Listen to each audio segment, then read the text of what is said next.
제가 4월 성지답사를 갔을 때 가는 곳곳마다 우리가 함께 우리 팀원들이 같이 기도도 하고 또 찬양도 하고 예배도 드리고 또 예식도 갖고 그렇게 했거든요. 그 중에서 가장 기억에 남는 것 두 가지가 갈릴리 호수 위에서 같이 선상 예배를 드렸던 거 하고요, 예루살렘에 있는 무덤교회에서 성찬식을 같이 나누었던 게 가장 기억에 남아요. 지금 우리가 읽고 있는 이 본문, 이 대부분은 갈릴리 호수 주위 마을을 중심으로 이루어지고 있어요. 앞으로 마가복음은 그 이야기가 굉장히 많을 겁니다. 우리가 선상 예배를 드렸던 곳도 이 오늘 본문이 있는 가버나움이 잘 보이는 그런 곳이었습니다. 그곳에서 예배를 드리면서 제가 이런 말씀을 같이 나누었어요. 예수님께서 배 위에서 가르치시기 시작하셨다라고 말씀하시는 본문이 마태복음 13장 1절부터 3절 상반절까지 나오거든요. 그 본문을 같이 읽으면서 이렇게 말씀을 드렸어요. 우리의 구원은 이미 이루어졌다. 주님 예수 그리스도로 인하여 우리 구원은 이미 이루어졌으니까 지금 우리는 그 하나님 나라를 살고 있는 사람들이다 라고 했어요. 하나님 나라를 어떻게 살까? 그 하나님 나라를 살 수 있는 유일한 방법은 뭐냐면 하나님의 예수 그리스도의 가르침을 우리의 삶으로 가져오는 것 외에는 하나님 나라를 살 수 있는 방법이 없다는 것, 그걸 우리가 같이 나누었습니다. 우리가 성경에 보면 아주 잘 아는 부자 청년이 있어요. 이 부자 청년을 잘 이야기하실 거예요. 그는 부유한 삶을 살고 있었고 아마 어느 위치에 있었던 사람일 거예요. 그런 사람이 삶에서 영혼의 안정을, 자신의 부자인 그 삶의 안정에 영혼의 안정도 더하기를 원했었어요. 그런데 주님께서는 그 청년과 타협하지 않으셨습니다. 그리고 그 청년은 그저 근심하면서 떠났던 것을 우리는 잘 말씀 속에서 압니다. 대신 여러분, 정말 제자의 삶을 사는 사람들, 하나님 나라가 어떤 것인지를 아는 사람들은 달라요. 그들은 삶이 이렇게 바뀌는 겁니다. 예수께서 절망에 빠진 그런 병자들을 고치시는 것을 본 사람들은, 이걸 아는 사람들은 자신들이 할 수 있는 것을 쫓아서 그들을 도울 수 있는 자리로 가고, 그리고 병원을 세우고, 그리고 그들을 섬기게 되는 겁니다. 어떤 사람들은 굶주린 사람을 너무 불쌍히 여기시면서 그들을 먹이시는 것을, 예수님께서 먹이시는 것을 마음에 둔 사람들이 있었다면 그들은 어떻게 하면 기근에 맞서서 그들을 잘 먹게 할 수 있을까, 또 어떻게 하면 내가 그들을 섬길 수 있을까, 그런 마음을 가지고 섬기는 자리로 나아가게 되어져 있습니다. 어린아이들이 소란스럽지만 예수님께 오시는 것을 예수님께서는 막지 않으시고 그들을 축복하셨던 것을 머리에 두고 있었던, 가슴에 두고 있었던 이들은 그 아이들을 섬기는 방법을 찾아서 고아원에서 봉사를 하기도 하고 학교를 짓기도 하면서 그렇게 그들을 섬기는 자리로 나아가는 겁니다. 이런 일들을 하기 위해서는 여러분, 분명히 대가가 필요해요. 그것을 위해서는 기꺼이 자기의 시간을 내어 놓아야 하고 자기의 에너지를 놓아야 하고 그리고 자신의 재산을 내어 놓아야, 그렇게 포기하는 사람이 하나님 나라를 살게 되는 겁니다. 오늘 본문도 그렇습니다. 병을 고치시고 귀신을 내어 쫓으시는 예수님을 우리가 본문 안에서 보고 있는데요, 이 예수님을 대하는 태도도 사람들 사이에서는 다르게 나타나고 있다는 거예요. 지난 2주 동안의 이야기 잠시 하도록 할게요. 우리는 같은 본문을 가지고, 지난 2주에 이 앞본문을 가지고 안식일에 가버나움 회당에서 가르치시는 예수님의 말씀을 나누었어요. 예수님께서 가르치셨더니 사람들의 반응이 어땠어요? 다 그 권위에 놀랐다, 그렇게 말씀했어요. 그 가르치심이 너무 기가 막히게 좋은 거예요. 괜찮은 거예요. 그 가르치심을 듣고 있자면 그 이전에 그동안에는 그들이 존경하면서 그렇게 들었던 서기관들의 가르침과는 비교할 수 없는 힘이 그 예수께 있었다는 거예요. 느껴졌다는 거예요. 그래서 서기관들의 글들은, 가르침은 활짝 글 속에 있는 것처럼 보여졌는데 예수님의 가르침은 살아서 움직이는 것처럼, 스스로 생명력이 있는 것처럼 아마 그렇게 느껴졌을 거예요. 그러니까 그들은 그 가르침에 놀랐다, 이렇게 표현하고 있는 겁니다. 그리고 이어진 귀신을 고치는 장면도 마찬가지입니다. 똑같이 그들이 놀랐다는 표현을 또 한 번 썼어요. 예수께서 간단히 말씀으로 귀신을 쫓아내시자 도대체 예수는 누구시길래 그런 권위가 있는가, 귀신도 물러가는가, 이런 세교훈을 우리가 본 적이 없다? 그러면서 그들은 또 놀랐어요. 생명력 있는 가르침이 하나님 되심의 능력으로 나타나자 그들은 그 능력을 또다시 놀란 모습으로 보게 됐다는 거예요. 예수님은 여러분, 공생애를 살아가시는 동안 모든 시간을 가르치셨고, 가르치심에 능력을 더하셨고, 당신이 가르치신 삶을 직접 살아내셔서 그렇게 살아내셨기 때문에 그 예수님을 따르는 무리들에게 더 큰 권위가 주어질 수 있었던 겁니다. 예수님은 단 한 번도 자신의 유익을 쫓아서 사신 적이 없으세요. 그래서 사람들은 그 예수님을 보면 더 큰 권위로 그 예수님을 볼 수밖에 없었어요. 이게 지난주 우리가 공개적으로, 그것도 안식일에 회당에서 가르치시고 귀신을 내어 쫓으시던 예수님의 모습을 우리가 지난주까지 보았어요. 근데 오늘 말씀은 좀 달라졌어요, 여러분. 어떻게 달라졌냐면, 예수님께서 회당에서 나와서 어디로 들어가셨냐면 시몬과 안드레의 집으로 들어가셨어요. 회당이 공개된 장소라면요, 시몬의 집은 닫힌 장소예요.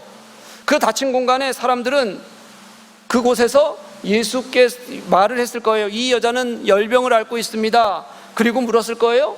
예수님, 이 여자를 고칠 수 있을까요? 예수님께서는 그저 그 여인의 손을 잡아 일으키셨고요, 간단히 이 열병도 고쳐내셨어요. 그리고 여자가 그들에게 수종 들었다, 말씀이 그렇게 표현하고 있는데요, 무슨 뜻이냐면 일어나 밥을 해서 그들을 섬겼다, 이런 뜻이에요. 식사 대접했다는 얘기죠.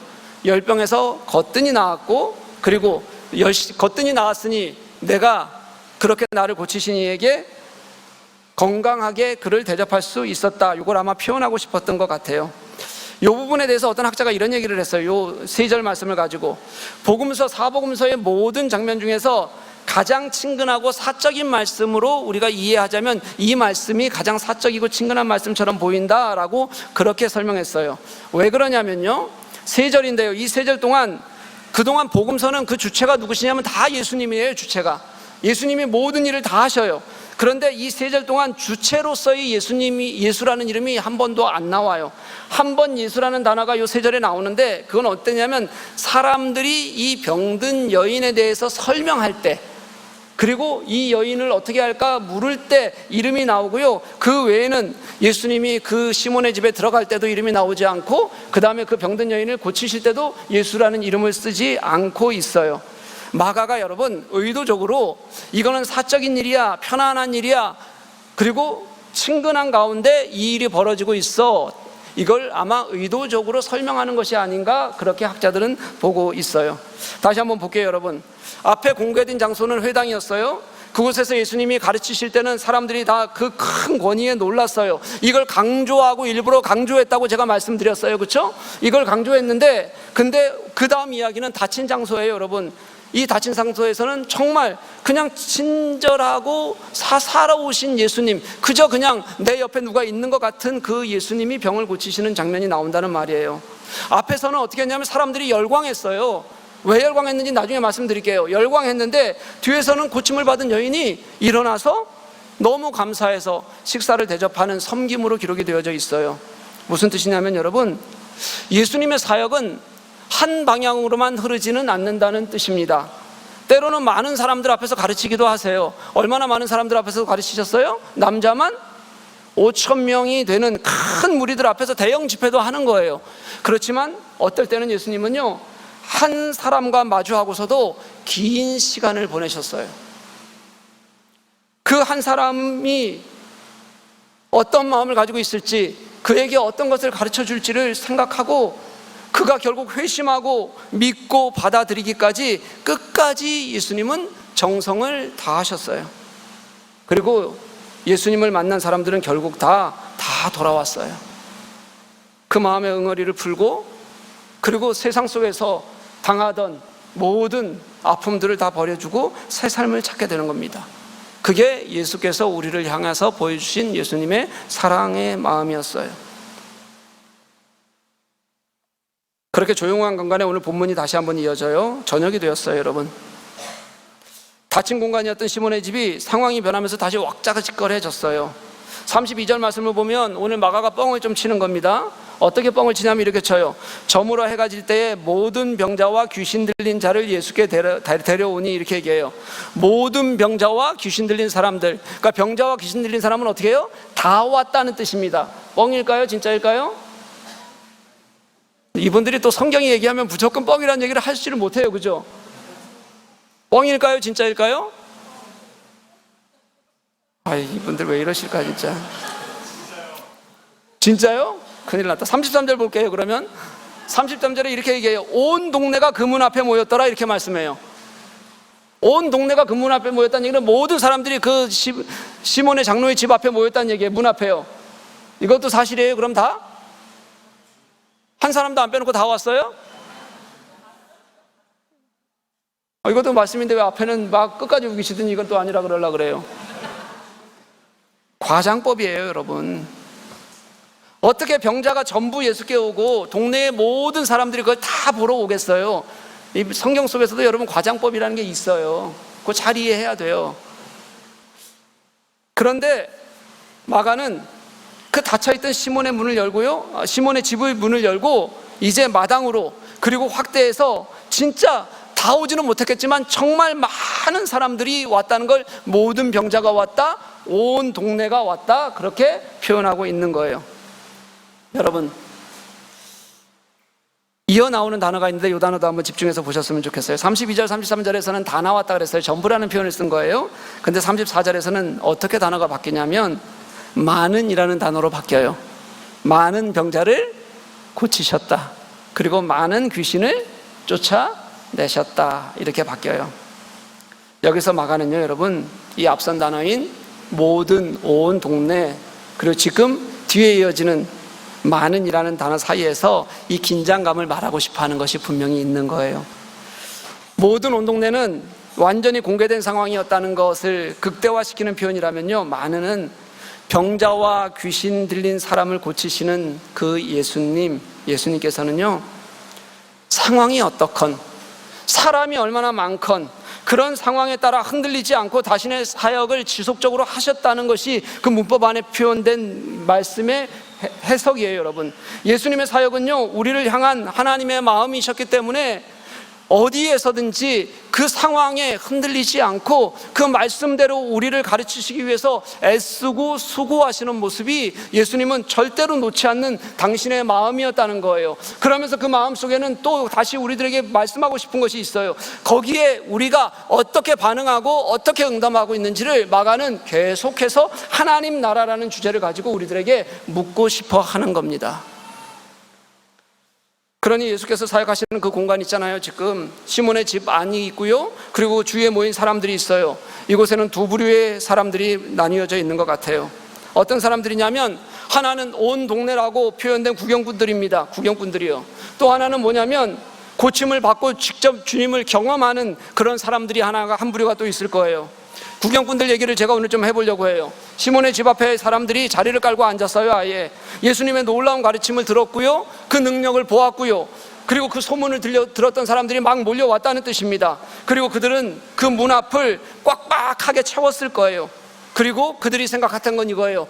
예수가 뭘 하지? 오늘은 무엇을 보여주지? 저 사람들을 다 고칠 수 있을까? 저렇게 많은 사람들이 와 있는데, 그들은 그런 마음으로 그 문 앞에 와서 앉아 있는 겁니다. 그런 마음으로 와 있다는 얘기는요, 여러분, 그 속을 들여다보면 그들은 예수님을 호기심으로 보고 있는 거예요. 현상으로 보고 있는 거예요.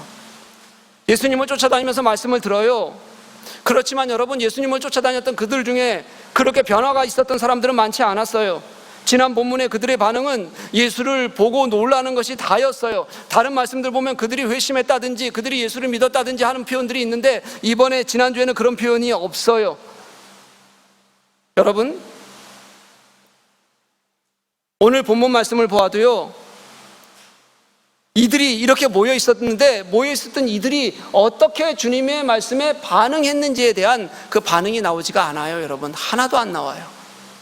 그냥 이걸로 끝이에요. 말씀이 무슨 뜻이냐면요, 전부가 모였다는 건 하나의 과정법이기도 하지만 그 과정법 속에 들어있는 또 다른 이야기는 뭐냐면, 온 동네가 움직였다는 건요, 그렇기 때문에 아무 의미가 없다는 뜻이기도 해요.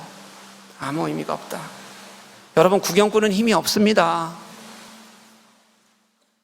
그냥 흩어지고 말아요. 구경꾼은 재미를 목적으로 오고요, 호기심을 목적으로 와요, 여러분. 그러니 투자를 하지도 않습니다. 아무것도 투자를 하지 않았는데 아까울 리도 없지요. 그리고 또 혹시 더 큰 재미나 더 좋은 게 있으면 떠나버립니다. 또 그 자리에 모여 있다가도요, 군중 심리가 작동하면 그리로 쉽게 쏠리게 돼요, 여러분. 생각해 보세요. 군중 심리가 작동하잖아요. 그럼 선한 쪽으로 선한 쪽으로 군중 심리가 작동하는 경우보다는 잘못된 쪽으로 쏠릴 가능성이 훨씬 더 큽니다. 왜냐하면 선한 쪽에서는 무엇인가 투자를 하고 또 내가 무엇인가 거기서 헌신을 해야 되는데, 잘못된 쪽으로는 그냥 소리를 지르고 거기에 묻어가기만 하면 되거든요. 그래서 대부분의 군중 심리는 잘못된 곳으로 흘러가게 되어져 있어요. 쉽게 뒤로 빠지기에도 군중 속이 좋아요. 숨기에도 군중이 아주 안성맞춤입니다. 군중 속에 들어가면 헌신하지 않아도 괜찮아요. 책임도 없어요. 그저 남들이 해놓은 밥상에 숟가락 얹으면 되는 게 군중들이에요.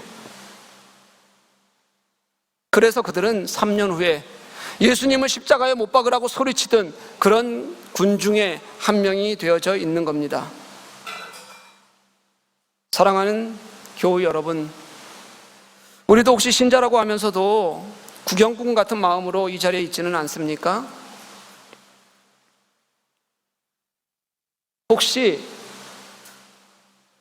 내가 주님을 그냥 멀리서 바라보듯이 그렇게 이 자리에 있지는 않느냐는 거예요.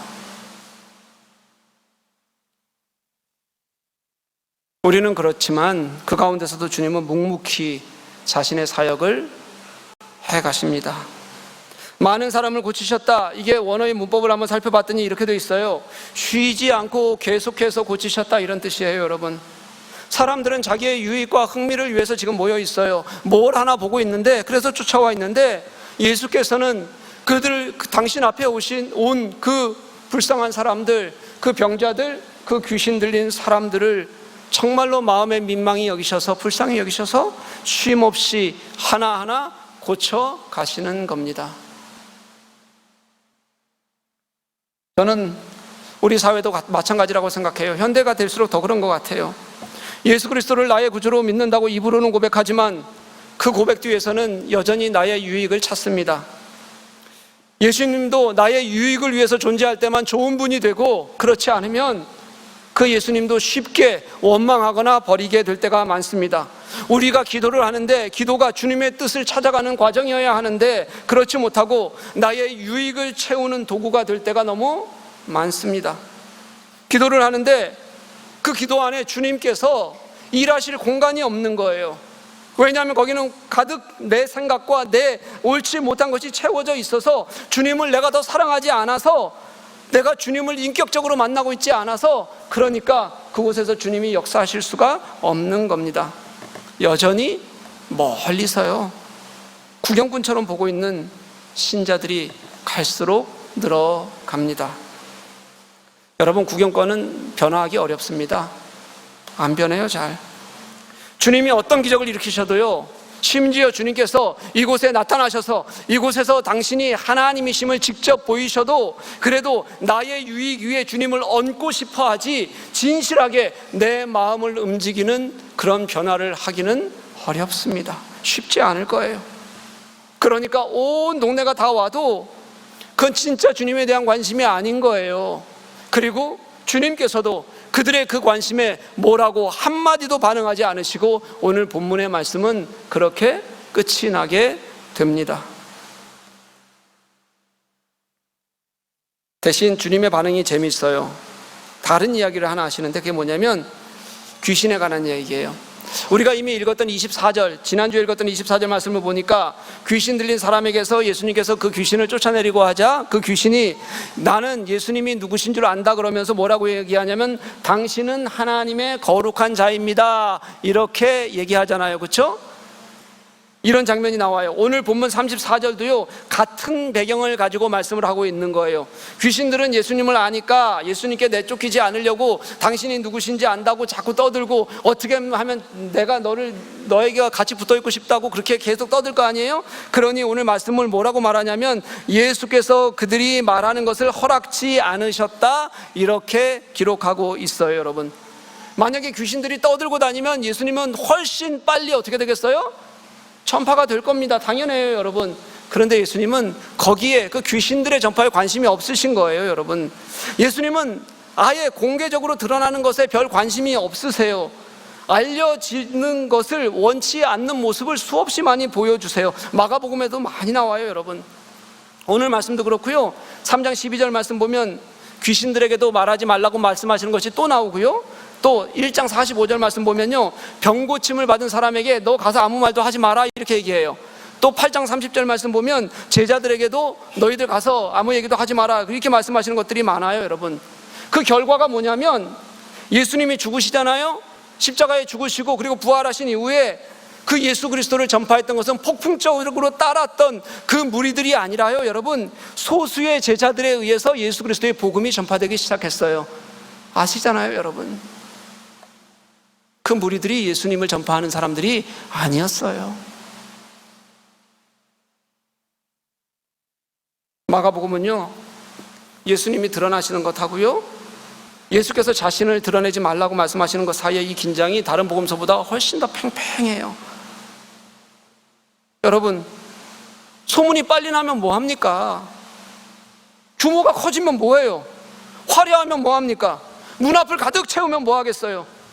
그 안에 예수 그리스도에 대한 진실함이 없이 그냥 나도 한번 보자라는 사람들이 가득 쌓여 있으면 그럼 뭐합니까?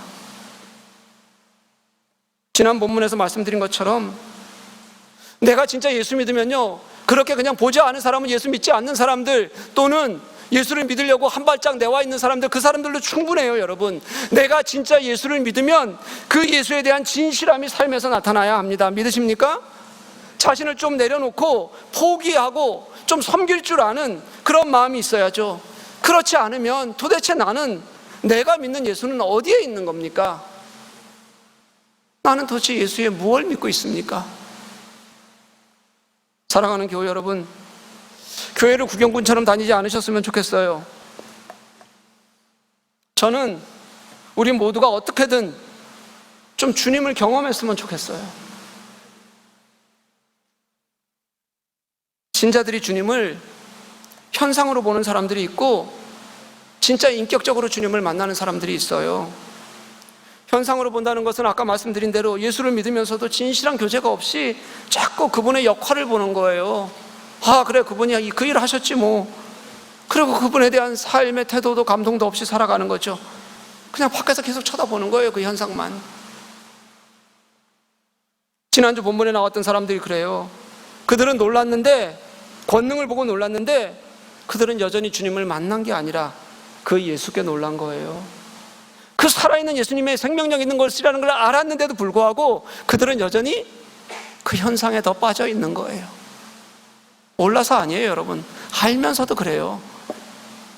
우리가 그런 것처럼요. 그런데 진실하게 만나는 사람들이 있어요. 오늘 본문에 시몬의 장로가 그런 사람이에요. 또 아마 고침을 받은 사람들 중에서 그런 사람들이 있었을 거예요. 글의 흐름을 보니까 열병을 오래 알아왔던 것 같습니다. 예수님은 그 열병을 오래 알아왔던 그녀를 고치셨어요. 그리고 그녀는요, 열병이 떠나고 여자가 수종드니라, 그렇게 말해요. 무슨 얘기냐면 여러분, 낳자마자 그녀는 앞치마를 둘렀다는 뜻이에요. 그리고 예수님을 대접하는 겁니다. 섬김의 자리로 내려갔다는 거예요. 제자의 자리로 그녀는 나아왔다는 겁니다. 그 집에 여자들이 없었을 리가 없어요. 분명히 있어요. 그럼에도 불구하고 그녀는 방금 고침을 받았는데도 불구하고, 누군가는 여러분 그녀에게 그렇게 얘기했을 겁니다. 너 조금 더 회복의 시간이 필요해. 이제 좀 일어나려면 힘이 들 테니까 좀 더 있어라고 얘기했을 거예요. 그리고 그녀도 어떤 다른 누군가였다면 나도 그래, 조금 더 누워 있어야겠다, 좀 힘이 더 필요하겠다고 생각했을지 몰라요. 그런데 그러는 그 시간에 그는 내가 예수로부터 다 낫게 나음을 받았으니 그 자리에서 주님께 응답하는 겁니다. 그리고 주님께 나와 그 주님을 섬기는 자리로 그 자리에서 바로 걸어가는 겁니다. 그게 여러분 주님께 응답하는 자들의 태도라는 거예요. 성경은 이렇게 여러분 주 예수 그리스도, 예수님의 주 되심에 대해 응답한 사람들의 이야기로 넘쳐나요. 그리고 그들의 삶이 변하는 이야기가 성경에는 수없이 많이 등장을 합니다. 지난 목요일, 금요일, 토요일 아버지 학교가 있었어요. 우리 아버지들이 참석하셔서 은혜를 얻었습니다. 다들 와서 왜 왔냐고 물어보니 대부분들 그냥 오기 싫은데 온 사람들이 대부분이더라고요. 한 3분의 1은 오기 싫은데 왔어요. 좀 그렇게 우리 교우들은 말을 잘 듣나 모르겠습니다. 남편 보내라 그랬더니 아내들이 다 보낸 거예요. 그냥 그 중에서는 싸우다 온 사람도 있고 싸우기 싫어서 온 사람도 있고요.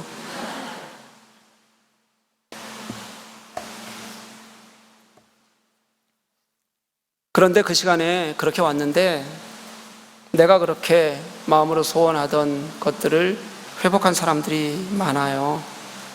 가슴에 응어리로 남았던 아버지, 나의 아버지와 화해하고, 또 그렇게 서먹했던 나의 자녀들을 어떻게 대해야 하는지 이제 첫 출발을 떼고 처음으로 자녀들을 안아주고 그리고 기도해주고, 아마 저는 그들은 이제 그들이 있는 곳에서 그들의 자녀들을 위해서 기도할 거라고 저는 그렇게 생각해요. 끌려 나왔지만 나온 것 자체가 결단이어서 주님을 만나는 은혜가 있는 겁니다. 여러분 보셨잖아요. 얼마나 유치한 거 하는지. 우리 어린이들 하는 거랑 똑같은 거 하는 거예요.